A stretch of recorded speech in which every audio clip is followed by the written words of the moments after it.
Hello friends, good day to you all. In this video we see a particular standard permanent exclusion pertaining to health insurance policy, that is regarding enforced bed rest.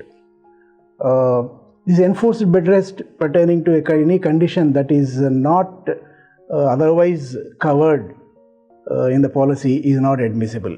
That is, enforced bed rest has to be admissible as part of pre-hospitalization or post-hospitalization expenses coverage.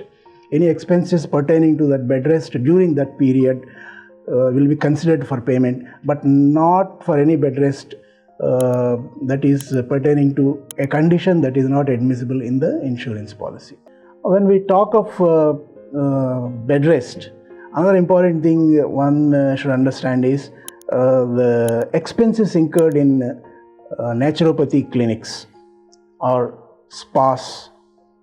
All these things are also not admissible as expenses in any health insurance policy.